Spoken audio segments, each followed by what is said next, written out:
Hello and welcome to Agents of Tech, our brand new science and technology podcast. I'm your host, Autria Godfrey. And I'm Stephen Horn. Together, we are looking at exciting new technologies that are shaping our world today, from big data and quantum computing to AI and robotics. Agents of Tech delves into science and technology and looks at how they could transform our lives in the future. Each episode of Agents of Tech features in-depth interviews with leading experts in the field, discussing the latest developments and their potential impact. Now, as you know by now, I've been in Las Vegas, Nevada, at the American Physical Society March meeting, March Madness itself. It's the biggest physicists conference in the world with over 10,000 attendees, and one hot topic is Twistronics. A true leader in the field, Pablo Jarillo-Herrero from MIT Physics is studying magic angle graphene and its properties, and he has made quite an important breakthrough. First of all, thank you very much. Thank you very much indeed for coming to join us. We appreciate it, so thank you. You're welcome. Let's start off. What is Twistronics? So Twistronics is the ability that we have, over the past decade or so, to change the angle between two crystalline structures, between two atomic planes. That's something that was not possible in the history of material science until 2D materials came to be. And then people realized that tunability, that possibility of changing this twist angle is something that was very unusual. People had not thought of. And when they started calculating things, they realized that it could lead to very unusual electronic changes in the properties of the materials. What kind of changes? The energy of the electrons changes, and how the electrons behave changes. So initially they didn't know very well how would that manifest in experiments, but then a few years ago, with experiments that showed that the modification of the electronic properties can be very dramatic. A material which is not superconductor can turn into a superconductor. A material that is not an insulator can turn into an insulator. And all of this depends on minute changes in the angles between these two lattices. So it caught everybody by surprise, and yes, now a lot of people are working on it. Give me an example. So the first and most famous example is magic angle twisted bilayer graphene. That's a little bit of a mouthful. So you have a graphene sheet, which is a 1 atom thick sheet of carbon atoms. And then you put another graphene sheet on top, and you twist the two sheets by an angle of 1.1 degree. It has to be quite precise. That angle, 1.1 degree, is called the magic angle. So graphene, which itself is a semi-metal, it's not an insulator and it's not a superconductor. When you put these two pieces of graphene on top of each other at this angle of 1.1 degrees, at this magic angle, we can turn it into a superconductor or an insulator. And that's something that was pretty extraordinary. People did not anticipate, and it's one of the most remarkable examples of how putting two things together at an angle changes the properties of the constituent layers. Now, how did you get into the whole field? I had this intuition that using this angle degree of freedom, because it was completely new, it had to give something interesting. Usually when you explore uncharted territory, you always find some nice surprises, at least in my field, in condensed matter physics. So we started to work on these twisted structures. In addition, there was some theoretical work that had predicted some of those changes in the electronic structure, is called, of the material. We didn't know, and theory didn't know, that this could turn into superconductors, insulators, and so on. But certain changes were predicted. And in particular, the most profound changes seemed to happen at that magic angle. So there was already some guidance, some orientation that exploring these small angles would actually be quite interesting. Your latest discovery, ability to turn superconductivity on and off with a short electric pulse, what impact can that have? So this is something where we're beginning to mix different types of behaviors that materials can have, okay? So for example, there is a type of materials called ferroelectrics, and these ferroelectrics have an electric dipole moment, which is something that points in a given direction. And in ferroelectrics, you can make it point up or down, and you can switch it, okay? So ferroelectric materials are being investigated as a possible use in all kinds of memory applications, and in particular also in neuromorphic computing applications. Yeah. Now, separately from that, we have superconductors. which are materials with zero resistance, and materials that you can sometimes gradually turn on and off the superconductivity. A handful of materials you can do that, okay? Now, what we could not do before is change the behavior of a superconductor abruptly, like a switch, in a sort of bistable state. That's something that would be a superconductor ferroelectric, for example, and that's something that didn't exist before. Now we have this possibility to turn electrically and very abruptly a superconductor between two, on and off states, or basically superconducting and resistive state, or superconductor and insulated states.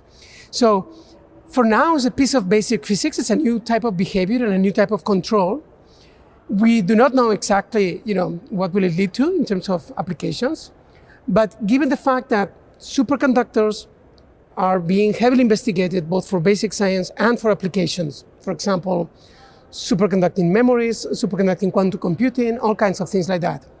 And that ferroelectrics are also being very heavily investigated for applications in neuromorphic computing, it is conceivable that perhaps having a superconductor ferroelectric might be useful perhaps for neuromorphic computing, which is done at low temperatures for superconducting electronics or something like that. So we don't know yet. It's very early, but I think that it will take just some creative engineers to now figure out what to do with it. You were talking about Twistronics, and you said a lot of people are working on Twistronics at the moment. Exciting area. What are some of the challenges facing Twistronics right now, and how do you see those being overcome? So there are several challenges.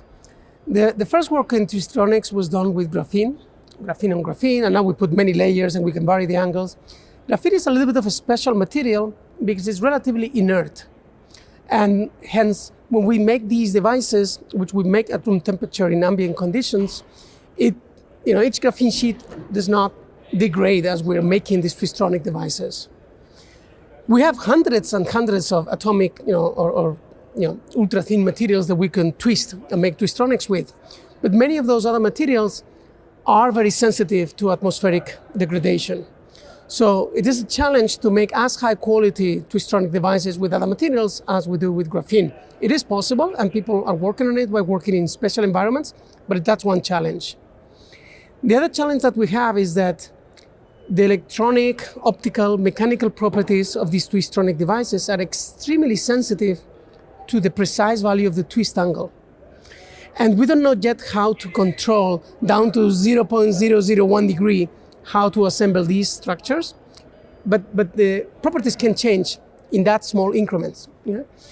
In addition, when we fabricate these devices, because these are very thin devices, imagine this is like putting plastic wrap on top of plastic wrap, and we have to make sure there's absolutely no wrinkle, no nothing, So the twist angle has to be homogeneous over the entire device, and that is something also which is quite challenging. There is typically something called twist angle disorder, small misorientations of the two graphene lattices or the two 2D material lattices that we are putting on top of each other.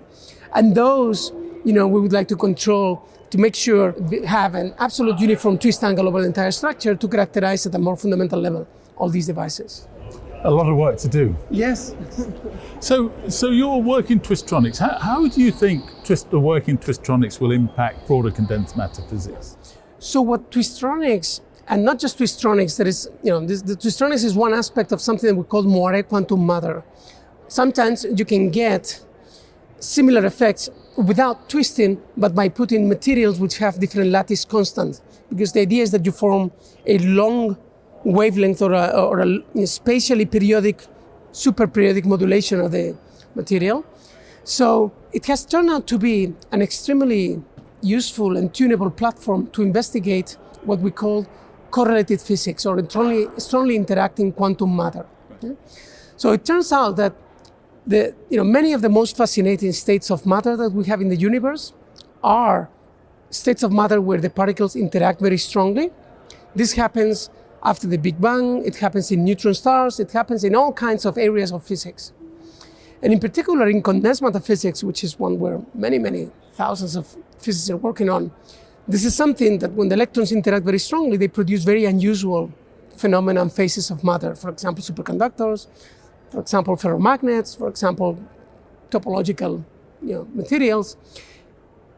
We have been able to realize pretty much all of those phases of matters using this Twistronics platform. And we have a lot of tuning knobs to investigate their properties, which you don't have with traditional quantum materials. Right. So it's something which some people make is a little bit analogous to the quantum simulators that people used with cold atom lattices, where they have exquisite control over all the parameters of the system. We don't have as much control, but we can do that in a condensed matter platform much more simply, and we have quite a bit of tunability, and we've been able to explore many phases which they haven't been able to simulate yet with ultra cold atoms. So it is an extremely rich platform that I think is going to, it's already teaching us a lot about systems of strongly interacting particles, and I think it will, it will only grow. It's an exciting time to be a physicist, isn't it? I mean, we've done a lot of interviews today, and we get the feeling that we're on the cusp of a lot of big discoveries in a lot of areas because of their ability with new abilities with data and new abilities to interrogate their data and the things that you're talking about here. What advice would you give to a young physicist who's just starting out, and why do you think the work that you do would be a good area for a young physicist to enter into? I think that as a young physicist, I would give a couple of pieces of advice. One is more general, regardless of what they do. I would encourage people to take risks and be adventurous, okay? Of course, it's much easier said than done, especially for me, a 10-year professor, but I think that the biggest surprises are usually in areas which are underexplored, yeah? So I would encourage people to be brave, take risks, and try to explore and look for things in areas where very little has been done, or areas, regions of parameter spaces where people haven't looked at, because I think interesting surprises will happen there. That's something which happened when we investigated Twistronics. There was almost nobody working on it 5 years ago, and now it's thousands of people. In particular, in the field of Twistronics and this more quantum matter, when you're a young person, it's very exciting when you see that a field is vibrant, that a lot of people are interested. There are constantly theoretical predictions appearing about what could happen. So you have plenty of opportunity to talk to people. You come to a conference like the March meeting, and there are many sessions on Twistronics, which means you can talk to a lot of people. So there's a lot of excitement. And I think that's something that is very, very attractive for a young person to start. You're very motivated. Of course, this also means there's a lot of competition. So you have to, and hence, you have to be careful. You can compete with everybody on something which is clear where to go, or you can try to be a bit more exploratory, where there is less competition, but of course there's more risk because you are not sure, no guarantee of success. So I think that's a game that, depending on each person, how comfortable, what's the risk tolerance, you put your savings in the bank or in the stock market or in Bitcoins, different people have different levels of risk tolerance, but in any case, it's a very exciting area, and people are generally very happy. They can interact with a lot of people. They can travel to many places, meet a lot of people that are working on it. So it's very exciting. Thanks very much. I really appreciate that. Thank you. And that is great advice there for anyone, from young scientists to anyone indeed, to take risks, be adventurous, and look at unexplored areas. Yes, now that also applies to our next guest, Sidney Nagel from the University of Chicago. He's just been awarded the 2023 APS Medal for exceptional achievement for his work in disordered systems. First of all, welcome to our show, and thank you ever so much for talking to us today. Well, thank you for the invitation. Now, you won one of the APS's foremost awards. What does it feel like to win this award? Well, for me, it really feels like this is an award for the field, not for an individual.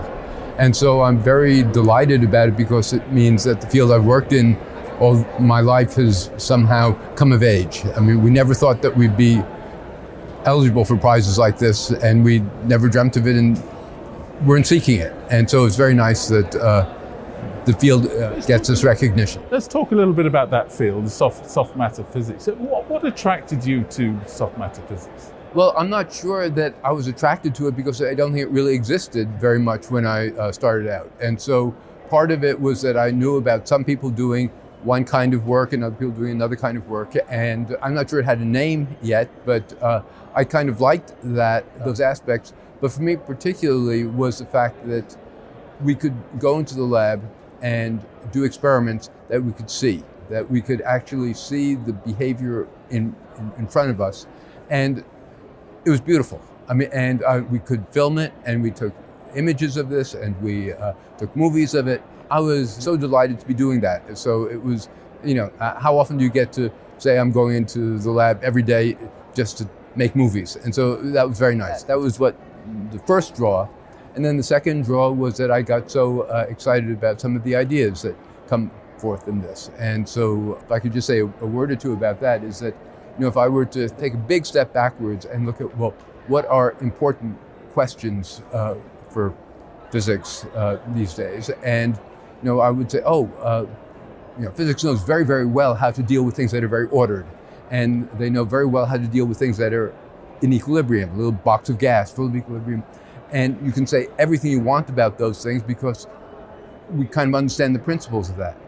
But, I look around me and I see nothing's in ordered and nothing's in equilibrium. And if you were in equilibrium, you'd be dead. If you think about it that way, all of biology is aimed at keeping us away from equilibrium. And these seem to me really the big questions. And soft matter is in a position to start addressing some of these at a simpler level than biology, but be able to get maybe some of the principles out. And so those are the things that fascinate me. You're known to delight in disorder. So talk us through that. We were taught crystals are the right thing to look at, every particle in its place, and everything knew where they were supposed to be.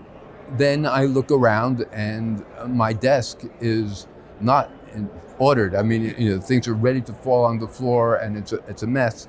And you begin to realize, there's laws that deal with the far from equilibrium and disordered systems that we should be able to uncover.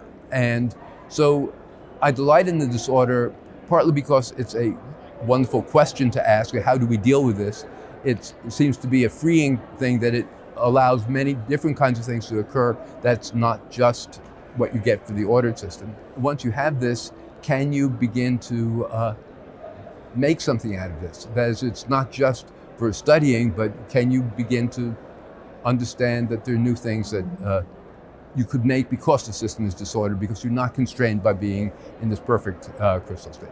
And then I just find them beautiful. I mean, you don't have to go far, and you see, we're here in the desert, and you see dunes and sand all over the place. This is granular material. This is a disordered system. And you can't say that this isn't a beautiful landscape. And the beautiful landscape is because it's disordered. If this were a crystalline landscape, it would be very different, and I think we would be bored very quickly. My final question is, when you think about young people today who be listening to you, who listen to some of your participating in your lectures, what advice would you give them when they're embarking on the same journey that you've gone through? For me, beginning was difficult. I was full of insecurities, and I was so full of what's called imposter syndrome that I knew how much I didn't know and was painfully aware of that. And for me, I was able to get around that because I love to collaborate with people. And so that for me was a solution. I hope that other people who may be feeling these same kinds of insecurities, maybe this is the same thing, try to collaborate or whatever, but I hope you can find your own solution, because we're not all the same. And so, and this for me was a wonderful solution to that. And the other thing is, you have to choose a subject that you just enjoy doing. And because most of the time, that's all you're doing is and I've been happiest in my life, not when I think about where do I exist in the scheme of physics, but when I'm just doing physics and I thought, that part was fun, and trying to work with the ideas and grapple with the ideas. It's frustrating, but every once in a while there's that flash of light, and you say, this made it all worthwhile. Well, thank you ever so much for joining us. I really appreciate it. It was so interesting. Thank you. Well, thank you so much for having me. Inspirational words there from Sidney Nagel as well. You know what struck me, Autria, when I met him was his enthusiasm for physics and for seeing beauty and disorder in the natural world around him. It's infectious. Next time I'll be speaking to Gabriela Gonzalez from Louisiana State University about what she describes as physics magic, gravitational waves, and we also hear from 2022 Physics Nobel laureate Anton Zeilinger about his work in quantum entanglement. I certainly am looking forward to that. He was fascinating to me, Autria. You will enjoy it. So until then, it's goodbye.